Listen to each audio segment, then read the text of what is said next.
Really, really bad news for the internet that I just learned right here before I came on air. Internet service providers were given the okay to now favor some types of web traffic over others, thanks to a court ruling by the D.C. Circuit Court of Appeals. The court struck down the FCC's net neutrality rules that basically just prohibited internet service providers from blocking certain types of web traffic. And the ruling negates years' worth of the FCC's work on this. So now, just to give you an example, companies like Time Warner would be free to cut a deal with Netflix and to favor their traffic over the traffic of Hulu or some other company. Now, the only bright spot in this decision is that, the case is likely to be appealed to the Supreme Court.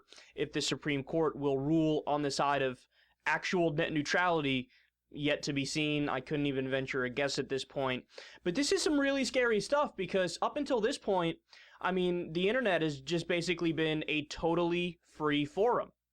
Now, there might be some downsides to that. So, for example, you could run into issues with bullying or just asshole commentators who are anonymous, who really hurt people's feelings and ruin their day. And in some fringe cases, it might lead to people committing suicide or going into depression. But aside from that, I think the vast majority of people say that the freedom provided on the internet is probably a net positive because you have an outlet for example, instead of getting shitty media through the mainstream media, you can get alternative media online, and oftentimes you see a lot more truth, a lot more in-depth reporting over there. You also see a lot of horrible reporting online. That's one of the things of allowing anybody to post anything.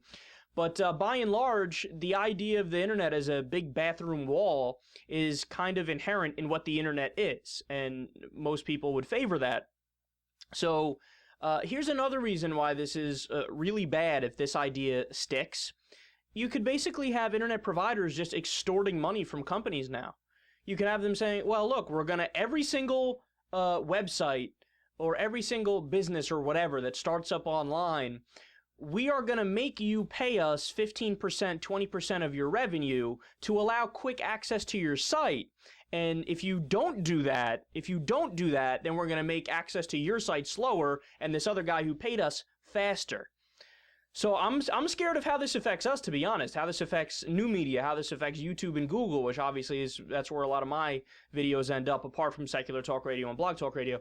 But it's scary. It's scary because to allow big companies to just willy-nilly control how fast you, who is using the internet, can go to these different sites, there's going to be some funny business going on. Of course, with any big company, they're concerned more about profit over everything else. So they'll slow down visits to sites that they might disagree with politically. Let's say the person who is, running one of these internet provider companies says, I don't really agree with the Young Turks or Secular Talk Radio, so we're going to slow down access to them and make it harder for people to go there, and we'll speed up access to, the Rush Limbaughs of the world or the Sean Hannitys of the world. That's a problem. That's a problem. No, what we need is absolute internet neutrality, absolute freedom. You can't allow the companies to slow down things because of their personal opinions or for whatever bullshit reason they make up. So hopefully through some outlet or another this gets reversed because this is really, really bad news.